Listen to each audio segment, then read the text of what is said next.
welcome back to the Rage Room. My name is Amanda, and this is my co-host, Karen. Hello. Welcome back, guys. Today is episode 8. We are officially 2 months into the podcast. Woohoo!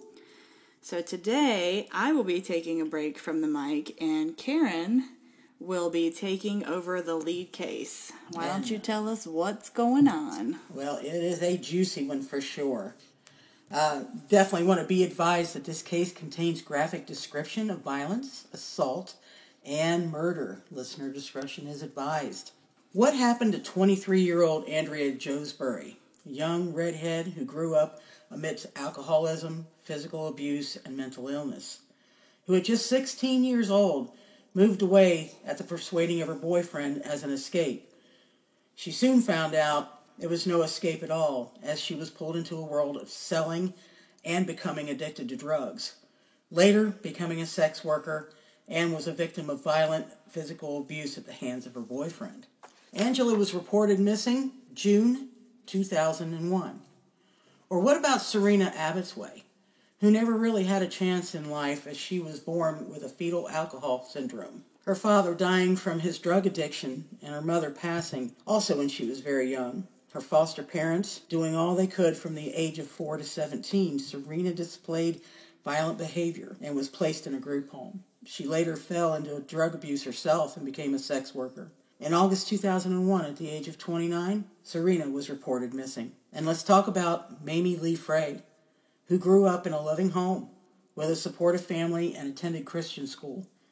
Yet her life changed when she had a child at the age of 18, slipping into a world of drug use, selling her body to maintain her habit. Her last call to her daughter was September 1999. Then we have Georgina Faith Palin. She grew up in a foster care with her 8 siblings. Living with several different people throughout her life, she eventually began her battle with drug addiction. Georgina had 7 children of her own, but lost custody and had done some prison time. At the age of 34, she was reported missing in March of 2001. Another one, Mona Lee Wilson, had her times of happiness on the First Nation Reserve to absolute misery, living in a treatment center that she was removed from after being found badly beaten in a hallway. She finally received love and nurturing in a foster home, only to later in life turning to heroin and becoming a sex worker to support her habit. At the age of 26, as she was just getting her life turned around, Mona disappeared November 2001. And although not much is known about Brenda Ann Wolfe, other than she had a brief bout with drugs and worked as a bouncer, she also defended sex workers on the street of East Side, Vancouver, before disappearing February 1999 at the age of 31. Now, many more women were to follow on the list of missing persons. And there's only one connection. Amanda? What's that connection? Pigs. Pigs?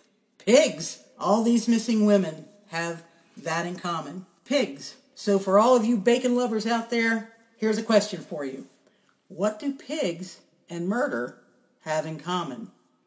The answer? Robert Pickton. Oh, you picked a juicy one. Yes, I did. Yes, I did. A juicy one. You've heard of Mr. Willie, haven't you? I have. All right. Well, Robert William, a.k.a. Willie Pickton, was born October 24th, 1949, to Leonard and Louise Pickton, and was raised on the family's pig farm, along with his siblings David and Linda, in Port Coquitlam, British Columbia. His older sister, Linda, was sent to live with relatives in Vancouver, as their parents thought the family pig farm would be an inappropriate setting to raise a lady. Now, Robert and his younger brother, David, began working at the farm at an early age. Louise was very demanding, prioritizing the pigs over the brothers' personal hygiene. So basically... Can you imagine? Yeah. Can you imagine, like, the pigs are more important than my own kids? Like, I can't. I mean, you'll go wash your pigs, but won't go wash your kids? No. I mean, okay. Red flag. Yeah, really. And she was also, forcing them to work long hours raising the farm's livestock. Now, he said, also just in a little bit of brief research, that he went to school only 2 days a week, and they worked him on the farm 5 days a week. So this boy never had a day off.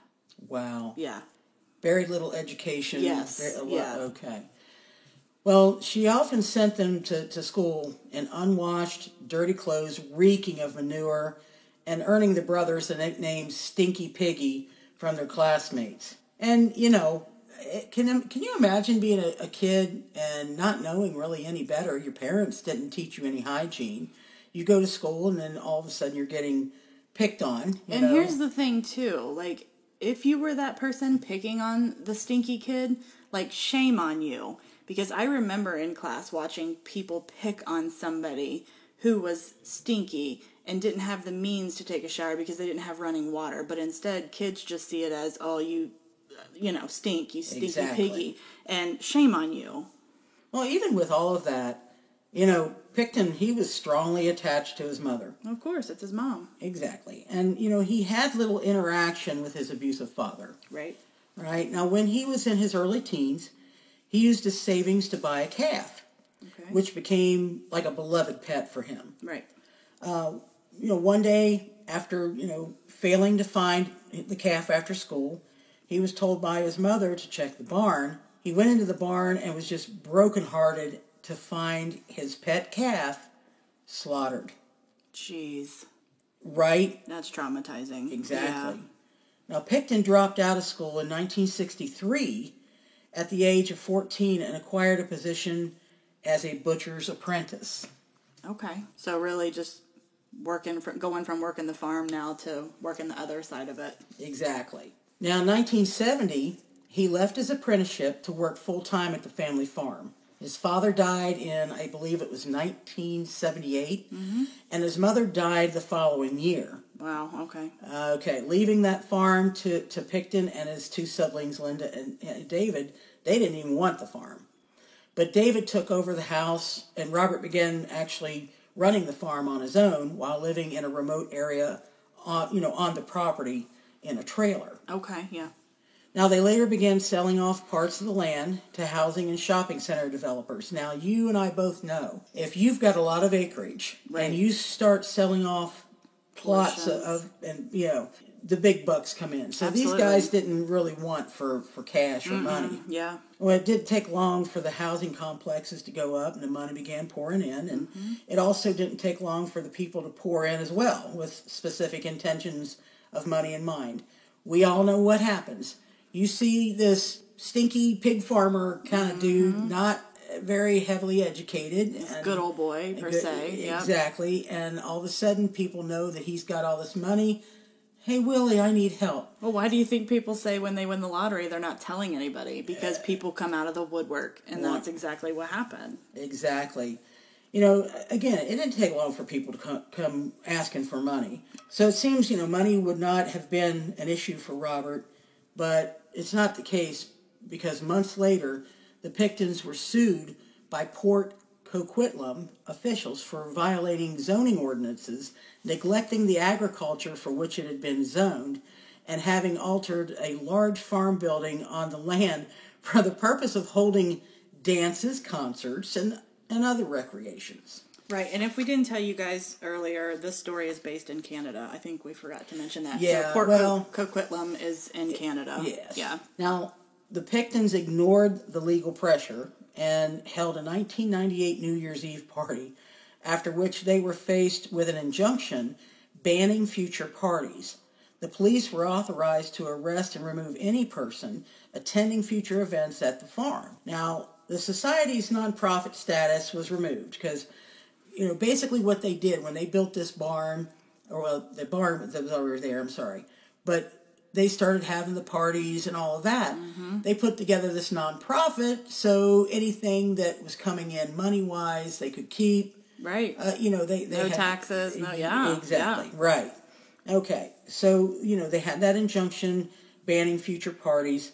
And again, they could arrest anybody that attended any of these events on the farm. Now, the society's nonprofit status was removed at that point the following year for inability to produce financial statements. It was subsequently disbanded. Right, because even if it's nonprofit, you still have to show paper record. Exactly. Of finances, yes. Eventually, after the siblings began neglecting the farm operations and was filed with injunctions, It was registered as a nonprofit charity named, believe it or not, Piggy Palace Good Time Society. Wow, it almost sounds like a... Never mind. It reminds me of like a biker club. Like a... Piggy Palace. Piggy Palace. Piggy Palace. Good Time Society. Okay. All right, now the Pictons claimed their nonprofit was used to organize events for groups in need like service organizations. But in fact, they organized wild rave parties featuring sex workers and drugs. And we're not talking like wild rave parties like EDC in Las Vegas. You're talking about a farm with broken down vehicles all over the farm, a slaughterhouse, multiple random metal buildings, random motorhomes and trailers on the property. Like, this isn't a luxury rave party. This is, for lack of better word, just a Piggy Palace free-for-all. It's the hillbilly free-for-all, yes. Yeah, okay. Now, this is where Robert Pickton would become one of British Columbia's most prolific and deadliest serial killers in history. How do you go from wild rave parties with sex workers to now I'm a serial killer? Exactly. Well, we'll get into that. So, before we go any further, I have a question. Was he still slaughtering pigs during all of this rave and stuff? Yes. Okay, so he was still working the farm as a pig slaughterhouse. He was still butchering hogs and, okay. and so forth and selling meat to the local vendors and things of that nature. Okay, gotcha. Now, through the area, there were many rumors and stories about the activities, in this rural farm community, this rural pig farm. But those rumors proved to be something even more horrifying. Could the rumors of people seeing corpses hanging from the barn or bodies in freezers be true? Why do I feel like I'm on a haunted trail of like I a know. hayride, where they have bodies hanging in the slaughterhouse? Right? Yeah. Yeah, exactly. And you know how these rumors kind of fly. They do. People's imaginations go crazy and all that. Mm-hmm. But could they be true? All right. Let's find out. All right, so there was nothing about Robert Pickton that would make him appear to be what he actually was. He was lacking in hygiene. He was very scruffy. But people thought him as eccentric, but not very bright. He was quiet, respectful, and pretty reserved. Well, really, in profiling, that tells you that's all you need to know about a serial killer is that they're friendly to your face but quiet in life. Correct. Now, people flocked to Pickton because, most knew he had money. Right. And his property became the party spot. Piggy Palace. That's right. This brought out the more extroverted side of Robert. Robert had many sex workers frequent his club, like parties, and he had a special, fondness, actually, to indigenous sex workers. Okay. Now, on March 23rd, 1997, Pickton went downtown to get a sex worker, and he picked up Wendy Lynn Eistetter. Okay. She was a mother of two who had a heavy addiction and started sex working to provide for her kids and her addiction, of course, to support that. Right. She also went by the street name of Stitch. Nice. Now, Wendy was picked up and taken back to the farm. And when she walked in the house, she remembered seeing a butcher knife on the kitchen table. And as she walked by and headed to the bedroom, she states she was kind of looking around, and that's when she felt him walk up behind her, and he put this handcuff on one of her wrists. Okay, like, whoa. Now, she immediately started, fighting and of course, trying to break free. Right. So she immediately started fighting, and she ran to get the knife, okay? Because she remembered that knife being out there. Right. Now, the fight was on from that point. Wendy was stabbed multiple times, including punctured lung, and Willie was actually stabbed in this altercation as well. Shows she's a bad bee. Yeah, she fought. Good for her. Yeah. So Wendy takes off running, and she gets to the road, and she flags down a car and screams for help. The couple in the car, they're like wondering what in the heck is going on. Can you Yeah. imagine, like, just somebody running out in the middle of the farm? Because this is really the middle of nowhere besides the property that had been built. And having a bloodied woman, and from what I read, she was still holding the knife in her hand. And she comes screaming up to their window, like, holding the knife, screaming, help me. Can you imagine? Like, I'd be like, I don't know if I want to help you. Do you really think I'm going to roll down the window? Yeah. Exactly. I'm like, drop the knife, and, so I can imagine that they were fear, freaking yeah. out. Yeah. So the couple in the car, they just decided they were going to call for an ambulance, and then she was taken to the hospital. Okay. Now, Willie drove himself to the same hospital for medical attention. He's a bright one. Yeah. And an orderly found a key in his pocket, and guess what that key was to? The handcuff? The handcuffs. Oh my God. That he just put... So he basically just said, I did this. Exactly. So Willie was charged with an attempted murder of Wendy Lynn Eistetter. Okay. All right, whom he, had stabbed several times during the altercation at the farm. However, because Wendy had an addiction, they dropped the charges because she was not considered credible. See, this is the part that makes me so angry. Because, I get it. If you're on drugs, people try to question you, and they're really out there. And I've seen people really be in a psychotic episode with medication and drugs. But to tell somebody that you're going to drop attempted murder charges because you're not credible, right? Because you do drugs, that is unfathomable to me. Did I say that right? Unfathomable? I think you said it right. Well, he was actually released. Willie was released on a $2,000 bond. Oh, big money. Yeah. We know he had it. Right, he had it.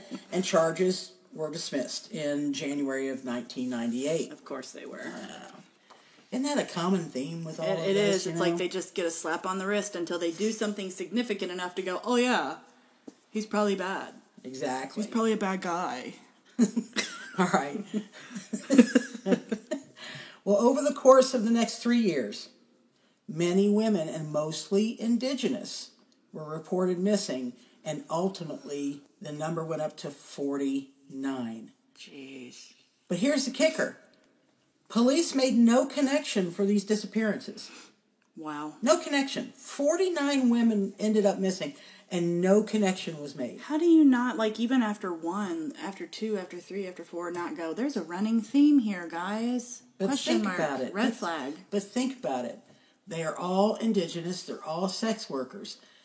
Just kind of keep that in mind. And addicts, too. Yeah. Which they're the easiest to prey upon. And serial killers often pick sex workers and drug addicts because they move around so much that nobody knows that they're really missing. And in all honesty, do police really pay that much attention to drug addicts and sex workers as far as they leave? Because a lot are transient people. They go from place to place, and they think to themselves, well, they've just moved on. Well, and clearly you can be charged with attempted murder, and it doesn't matter because you're a drug addict. Well, now police know that Willie butchered his pigs and would sell the meat to locals, including the police officers. Okay. So really seeing Willie covered in blood was not unusual, or even caused police to expect him.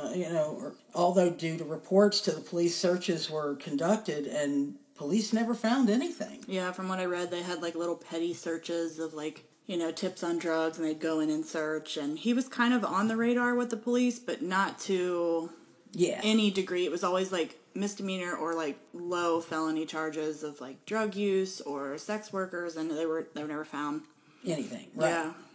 Now, here's the thing about Robert Pickton. He actually had a female friend, and her name was Lynn. Lynn was homeless, and she had a drug addiction, and so Willie gave her a place to live and some money if she would take on the business calls, for the farm, and he would supply her with housing, food, and drugs, of course. There we go. One evening, they rode into town together because Willie wanted to pick up a sex worker. So they drove around until, they found one that he liked. And although she was apprehensive, the sex worker was apprehensive about getting into the truck, this Lynn convinced her that it was okay. Yeah, because a lot of them were starting to get skeptical of how many people were going missing. Correct. Yeah. Exactly. So upon arrival to the farm, Lynn went to another room to do her drugs, as, Pickton and the sex worker went into his room to do drugs. And it wasn't long until Lynn states that her gut said something was wrong. And she really didn't know why, but she decided to leave her room and go check on Willie and his company.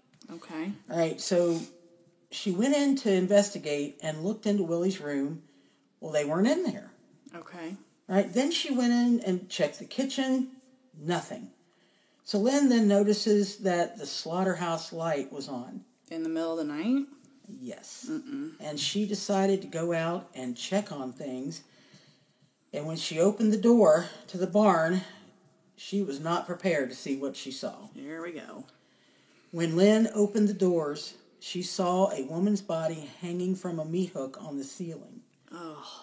Yeah, she looked down on the table below, and it was one of these shiny butcher tables. I don't know if you've ever seen one of those, but, you know, those stainless steel shiny butcher tables. And then she saw tiny pieces of her hair on it. Yeah, pretty gruesome, sight. Yeah, I mean, God, I can't even imagine. Like, it's a movie from a horror scene, honestly. Again, think about this. He butchered pigs all the time, so really, he was doing what he had done to countless pigs on the farm for years. Right. He was skinning her, talking about her intestines, and taking them out and placing them into buckets, and Lynn froze. I mean, in fear. I mean, how could you not? And that's when Willie actually saw her in the doorway, and he told her, if you tell anyone, you find yourself hanging from the very same hook. Wow. And so yeah, she swore that she would never say a word, and Willie gave her $100 and sent her away, in a cab, and told her, he would pick her up the next day. Wow. So basically, hey, don't say anything. This will happen to you. Here's $100. I'll pick you up tomorrow. See you tomorrow. Yeah, right. Same old day. Be here at 9 a.m. for work. I was really amazed when I read this, in the research, and the fact that he actually let her go. Here's $100. I'll pick you up tomorrow. It's like he trusted that she wouldn't say anything. Well, she relied on him. She relied on him for her drugs. That's how he paid her. He gave her very little money, but paid for her drugs. So she started feeding her drug habit where she said, I was high 24/7. So, I mean, she's not going to leave if she's got that in her pocket. Very true. Well, she later came and told authorities after, he was arrested, and states that she didn't come forward earlier because she was afraid for her life. And then she was also, come to find out in the research, she was blackmailing him on more than one occasion so that he would buy her drugs. She knew he was killing sex workers in the area. Yeah, and I saw an interview with her, and she actually had told somebody what she had seen, and they were like, you need to go to the cops. And so she's like, I'm not telling the cops. And so the person that she told went to the cops, and the cops went to her, and they were like, we want you to come in, we want to go over questioning, we want you to take a lie detector test, and she disappeared. She stopped talking to them. And this is a frequent thing with her, which really gets my grind, because she would lead people on and give them little tips, and then the police would follow up, and then she'd back out. And she even said, I hate cops. And I'm like, then why even say anything? People are going to speak out. But yeah, she's a real piece of work. Well, police received a tip about Willie's house. Of course. And him having illegal firearms. Okay. So it wasn't about any butchering or anything of people. It was about him having illegal firearms. Something to get them on that property. Exactly. Mm-hmm. So that tip actually came from a good friend of Willie's, and his name was Scott Chubb. This is the very thing that sets the tone for the next several months. Yeah, Scott Chubb, he was right out of rehab, and Willie had taken him in too, so he would work on the farm as well, and they became really close. Right. From what I read, yeah. So you really have, you've seen this case before. You must have seen maybe documentaries and things about it. Okay, so you're more familiar than I thought you were regarding the case. All right. Well, now, police suspicions, were on the rise, and they received a tip that led to the search of the property. Okay, so this one for illegal firearms. Right. Now, when police arrived to the property, they found more than they actually bargained for. Okay. Now, upon walking in, they were hit with a complete mess of trash. Great. Well, I mean, he lives on a sloppy farm, so... Right. I'm talking about dirt, paper, garbage, just absolutely everywhere. And they also had a tip that the illegal guns were stored in a laundry room. Okay. So they go there first, slam, dunk. they find exactly what they're looking for. So they found a .22 caliber revolver wrapped in plastic with a curved plastic dildo pulled over the barrel, and the gun was actually loaded with 5 bullets and 1 spent casing, making it obvious that Willie had used this gun. You know, who knows for what or on who? Now, the fact that it had a spent bullet, though, I mean, your brain immediately goes to like, oh, no, thank you. Yeah. So this was really great because the police knew that the warrant that they had was solid. Right. And they could continue searching the rest of the property. Right, because if people don't know about warrants are very specific, and you know this as well. Mm-hmm. So you can have a warrant for a house, but it states like it's almost to the footage of what that warrant will cover. So they were only warranted to go to that laundry room. That's where they knew the illegal firearms were. So when they found that illegal firearm... Probable cause to search the rest of the property. Absolutely. The warrant then expanded to the entire property because now they found what they were looking for, so it expanded. So in case you didn't know about warrants, that's how they work. So they moved throughout the house and headed for Willie's bedroom. And, you know, this is where they find more than suspicious items, actually. So they immediately found several pieces of women's jewelry, a purse, and pictures. Now, in the nightstand, they found a flare gun that had been adapted to hold 12-gauge shotgun shells. How do you adapt a flare gun to a 12? No clue. Good night. No clue. They also found restraints, a pair of handcuffs covered with fake fur, and several large cable ties and 2 dildos. Next to the nightstand was a box that contained a collection of kitchen knives of multiple different sizes. Then they looked to the TV stand, and inside they find videos, books, and papers, including photo IDs and birth certificates for someone named Heather Bottomley, and she was one of Vancouver's missing women. Okay? Yeah, you don't just have those documents laying around. You aren't going to have have those documents, exactly. Yeah. So under Willie's chair was a big ski bag with a pair of women's running shoes and an orange inhaler with the medication, and the prescription was written on it, and it was written for a woman named Serena Abbotsway. Okay. Now remember, at the beginning when we started talking about this was one of the missing women.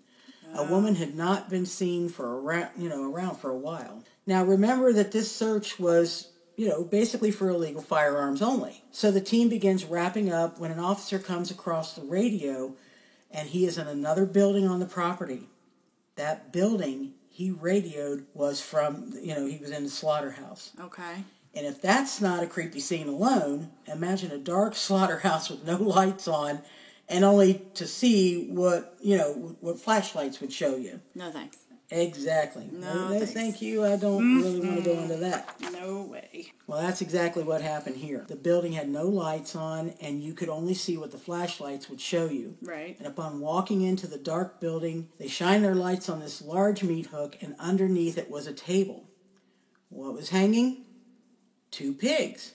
And next to the table were 2 buckets with remains. Not really it's not anything, but I can just imagine being in a dark Creepy. And just having to flip your flashlight up and just see 2 skinless pigs. Just creepy. No thanks.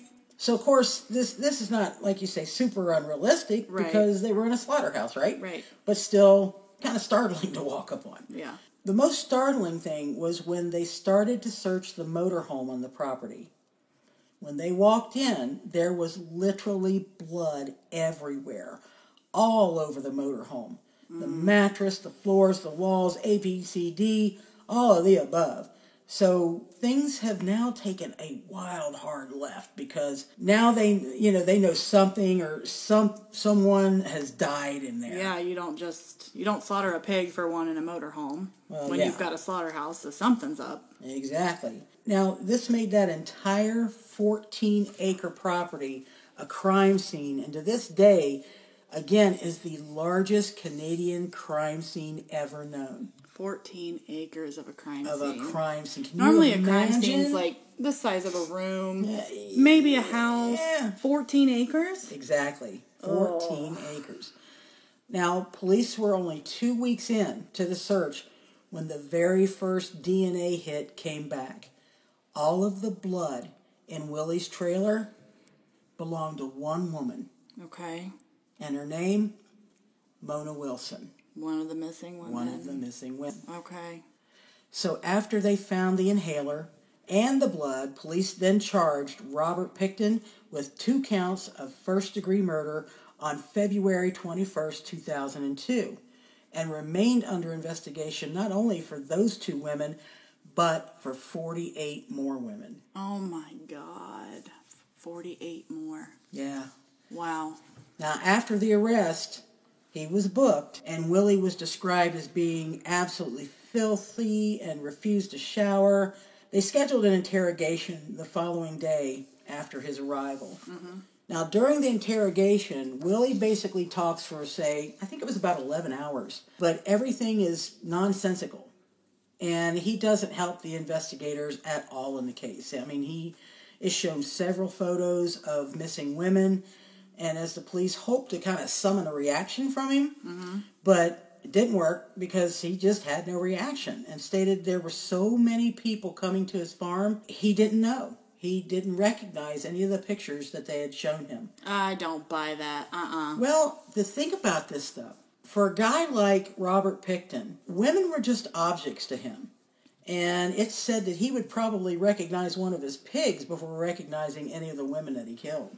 I mean, I get that to a degree, but Total disconnect. people that are doing drugs together, they're partying together, you can't be like, I've never seen them before. No, I'm not buying it. I'm not buying it. No, I'm not buying it. Well, after 11 hours of interrogation, Willie was placed back in his cell, with his cellmate, who was pretty large in stature and pretty intimidating. Okay. Now, the first night, Willie didn't speak much with his cellmate, but the second night, everything changed. Willie started to feel very chatty. Well, after 11 hours of interrogation, what else is there left to do but chat? That's right. All right, so Willie started to feel very chatty. Of course. And, of course, officers began to listen down the hall. And the first thing that Willie revealed was that he hadn't just killed Mona and Serena, not even close. Well, so he is arrogant. You see? He said that he killed 49 women and was even planning on making it an even 50, but he got sloppy, and that's how he got caught. There's a lot of speculation of what he did with the bodies, but Willie stated to his cellmate that he disposed of them off the property, and anyone working on the farm would be familiar with his method. Light bulb. So he explained he had used a rendering plant.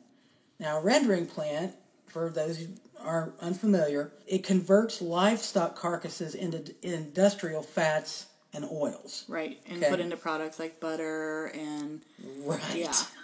Right. Enjoy your butter, guys. Enjoy your bacon. Enjoy your toast with butter.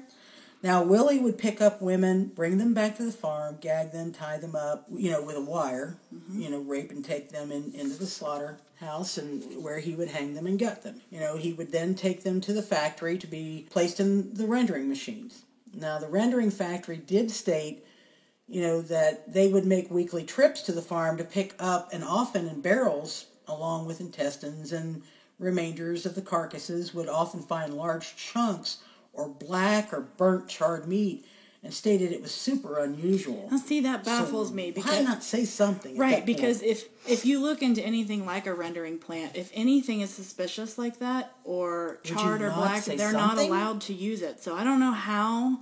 Yeah. He got away. Maybe he bought their drugs, too. I don't know. Willie was a popular guy in town. Remember that. So, upon more research, come to find out, Willie was allowed to bring in waste on his own without supervision. Of course he was. All right, so good old boy Willie could do what Willie wanted to do. So he truly went completely unnoticed when it came to disposing the remains of his victims. Not only that, but not just disposing, but leaving no trace. Exactly.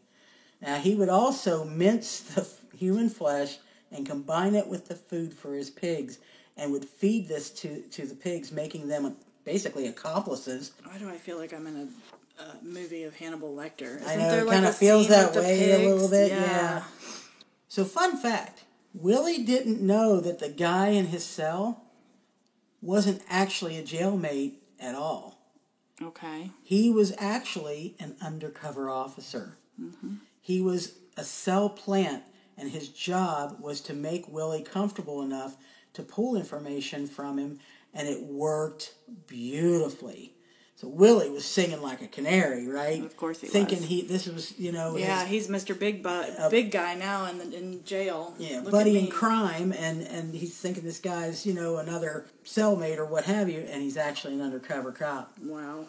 Now, in more conversation with the undercover officer, Willie became angry and annoyed because he wanted to reach the goal, as he states, as the Big 5-0 kills. Whoa. Willie wanted to beat the American serial killer body count. He was in his own little competition. Who is the serial killer that's got more than 50 kills? Isn't that the Green River Killer from Seattle? Is that possible? I don't know, but we're definitely going to do a case on that guy. We got to find out. I can't remember. I didn't know there was any serial killer that had that high of a body count. I think, if I'm not mistaken, it might have been the Green River serial killer. I've been hearing that name a lot, and I definitely want to do a case on it. Yeah.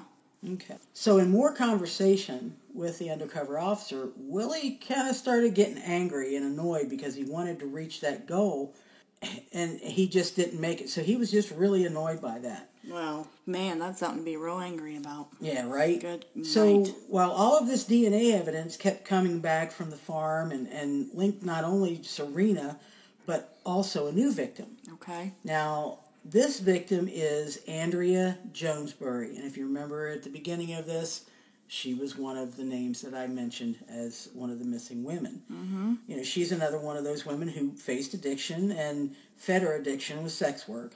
And however, they didn't have enough to charge him with her murder, so the search continued, to get more evidence and more DNA. Now, by the end of March 2002, less than 2 months since police first entered Willie's trailer, he was charged with 3 counts of first-degree murder. Mm-hmm. Now, another victim is Jacqueline McDonald, and she had been missing since 1999. Her blood was actually found on a pair of handcuffs in Willie's bedroom. I mean, it's just piling up here. Mm-hmm. Now, he was also charged with the murder of Diane Rock, last seen 2001. They found her blood and clumps of her hair in his motorhome. Wow. It gets even more. The third victim was Heather Bottomley, whose ID and birth certificate that was found in Willie's trailer during the initial search for the firearms. They also found her blood on Willie's mattress. This count is really beginning to stack up, and one of the most unsettling things is there were more than a dozen freezers on the property. Several left over from when Willie's parents ran a much larger farming operation decades ago. That is a nope, and a hell no from me. Nope, absolutely. Lots of freezers. Nope. Lots of bacon.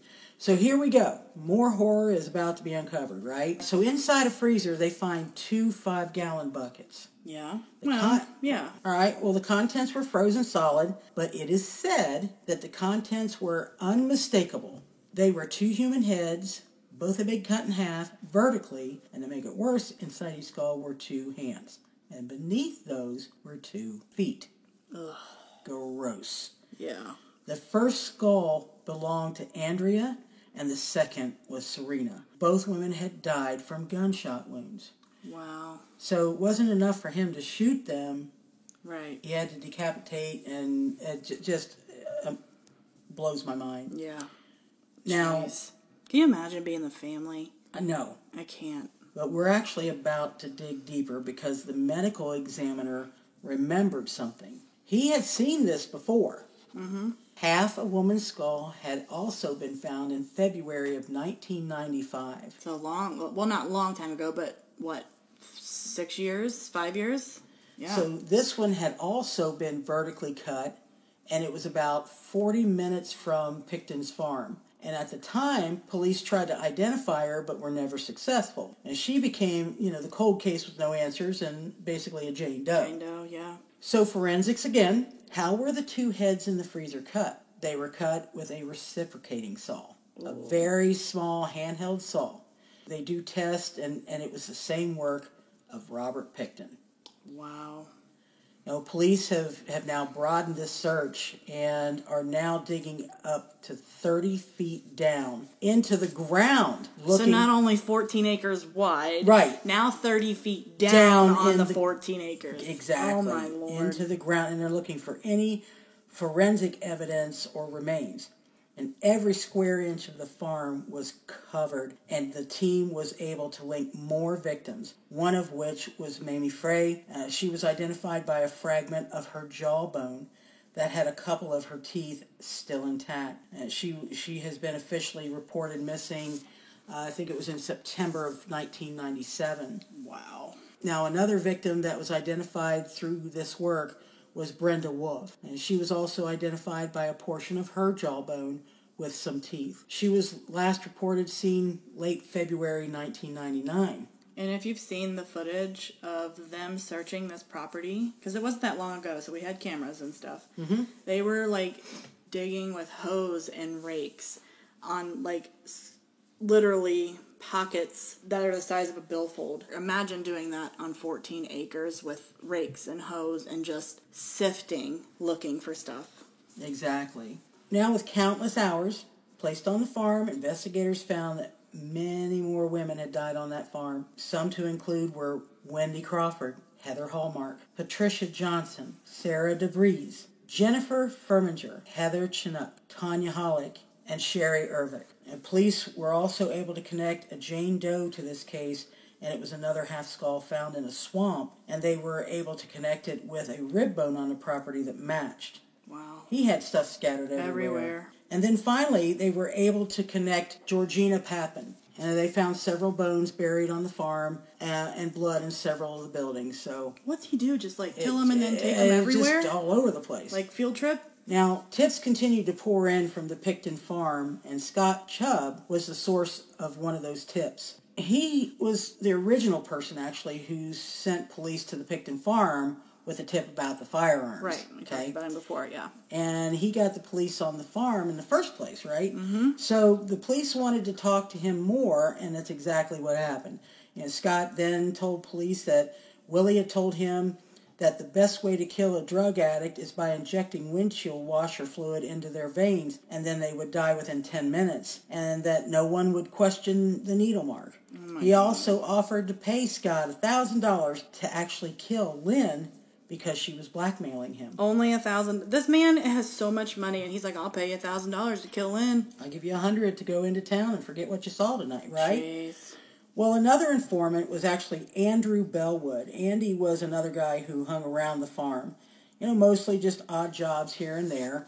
And he would work for money or would work to have housing in the trailer on the property. Now, he states that Andy and Willie were in the trailer one night, and Willie had, asked Andy if he wanted to go into town and get a girl. Andy replied no, and Willie responded, "Want to know what I do with them?" Well, Andy then states that Willie reached under his bed, grabbed handcuffs, a belt, and a piece of wire. And he told Andy that he would stroke the woman's hair while she was face down on his bed, and then he would tell them, "It's going to be okay. It will all be over now." Ew. Right? And then he would strangle them with the belt or the wire and then take their body to the slaughterhouse. So he just throws out this information like, you want to know he's what I proud do of with it. them? Well, of course he is. Yeah. Pig. So, Pun intended. Pun intended. Okay.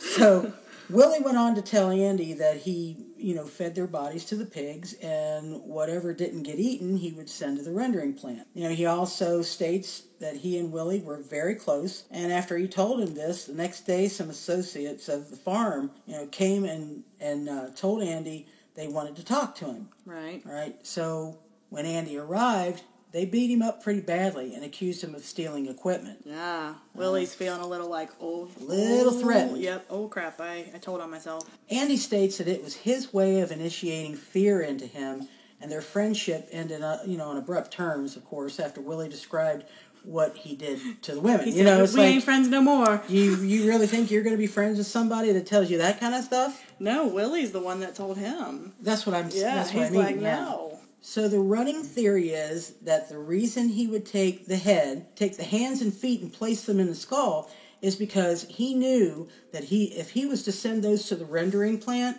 it would definitely be identifiable. Well, yeah, I mean, hands, feet, head, yeah. Right. But organs and random bones would just go unnoticed. Right.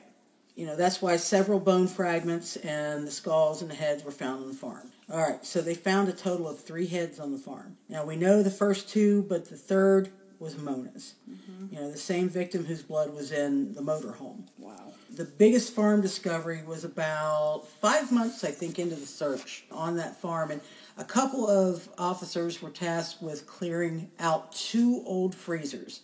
And inside were bags of, packaged ground meat. Right, like you would find on any working farm. So the officers then took out the meat and placed them in a refrigerated truck on the property and pretty much left it there. Right. But 4 months after that, a light bulb went off. Ding, red flag. Ding dong. And they decided to take a gander at it closely. And when they did, they found that mixed in with the pork were ground human remains. Oh my God. And I wonder if Willie took that into town and sold it and, hopefully God. You're making my stomach turn. Right. Now, those remains were a match for Inga Hall, who went missing in March of 1998. Now, Willie had contracts with, get this, Willie had contracts with local butcher shops where they sold the meat to consumers. All right, this is getting nasty. Oh, God. So if you're eating a BLT, put it down. If you're eating sausage for breakfast or sausage gravy, Put it down. Try veganism. It saves lives. God. So Willie had, again, these contracts, and he'd sell the meat to him. The CDC even had to post a warning to those that had bought and consumed the meat because they were eating human flesh. Oh, my God. To say the least, the community was outraged. Now, during Pickton's trial, lab staff testified that about 80 unidentified DNA profiles, roughly half male and half female, have been detected as evidence. Wow. A videotape of Willie's friend, Scott Chubb, saying Willie had told him a good way to kill a female heroin addict was to inject her with windshield wiper fluid. A second tape was played for Willie as well, in which an associate named Andrew Bellwood said Willie mentioned killing sex workers by handcuffing and strangling them, then bleeding and gutting them before feeding them to pigs. Jeez. Now, photos of the contents of the garbage can, found in Willie's slaughterhouse actually held some remains of Mona Wilson. Now, there have been many questions and many discussions about Willie's confession, because here's the thing with that confession. If you're confessing a crime under false pretenses, meaning the undercover officer in the cell versus outright confessing during police questioning. Right. So there a lot of people were questioning if this was even going to be, admissible in court. Mm-hmm. Willie's crimes caused quite the controversy with the Canadian society as to the way Indigenous people have been treated, especially Indigenous sex workers. Yeah, because they had marches on the main street there in town, of all these missing women, and there's actually footage of, I can't remember, it's one of his victims, I cannot remember her name, but she's talking on the TV about how much smarter she is because she had gotten beat up by one of her customers. And she said, now I've got the wits. Now I've got a sixth sense where nobody can hurt me. And she actually ended up being his victim as well. Exactly. Yeah. The thing of it is that there were so many that came up missing. It is really unclear out of all the missing sex workers, who was actually killed. And it wasn't even clear to this day that all of these women have been, because they haven't been tracked down or accounted for. Right, yeah. Jeez. Now, according to author and criminologist, this guy's name is Wensley Clarkson, I believe. He feels like this is really reflective of the attitudes in Canada, toward the Indigenous population as a whole. Well, just look at this past year of how many bodies and remains they have found and how many... Indigenous people go missing all the time, even here in the United States, but especially it's on a high marking scale in Canada. Exactly. So Robert Pickton, a.k.a. Willie. Good old Willie, Piggy Palace. Mm-hmm. Was not really pain-driven or, angry-driven as a serial killer. He was really about egocentricity. You know, him against the cops, him challenging himself to outdo the American serial killers, you know. Good on him. What a goal in life. Hey, right? Good God. So, Pickton, beat, raped, and then hung his victims to slaughter, butcher, and then recycle into pig food, for gosh sakes. He had no personal or social conscience. In fact, Pickton saw all of his victims as really nothing more than meat. That's disgusting. It is disgusting. He's a pig. And evil. Yeah. He's a pig. There you go again. I know. He is. He's a pig. He's worse than a pig. Yeah. Now, he's a demonic pig. Right? So Willie was found not guilty of first-degree murder, and this is going to get you. Wait a minute. How do you not get charged with first-degree murder?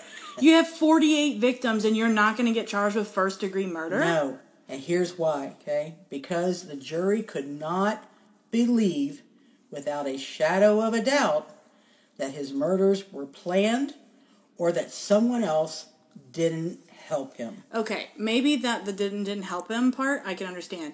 But that you don't plan it, if you kill more than one person, or even 2 or 3, by that point, you've got a plan to keep on killing if the body counts keep going up. I don't understand this. I know. It's infuriating. I mean, second degree is, Well, on December the 9th, 2007, Willie was convicted of... Dun-dun-dun, second-degree murder. Second-degree murder. Here we go, guys. Of Mamie Frey, Mona Wilson, Andrea Joesbury, Serena Abbotsway, Brenda Wolfe, and Georgina Pappan, and sentenced to 25 years to life, with no possibility of parole for up to 25 years. So after 25 years, he's up for freaking parole. Basically, this man is eligible for parole after serving 25 years. Good night.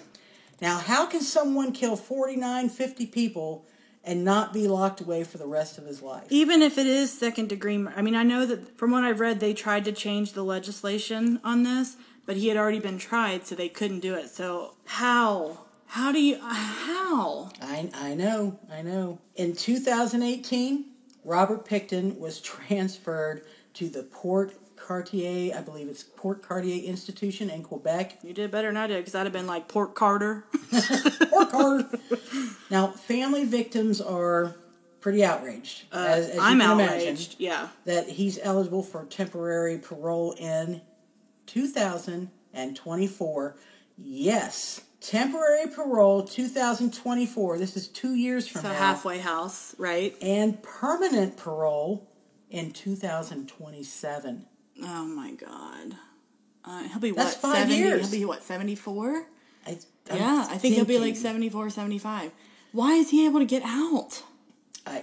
To the life of me, I don't know. Good night. Now, Indigenous families also say, and this is really important, guys. Indigenous families are saying, more needs to be done. Absolutely. Before there is any really true justice. And, these families were grossly ignored when reporting their missing family members and basically told to buzz off because they were on some kind of prostitution track and, they were just getting ignored. Well, yeah, I mean, you're not credible. It's attempted murder. You're not credible because you're in sex work and addicted to drugs. Yeah.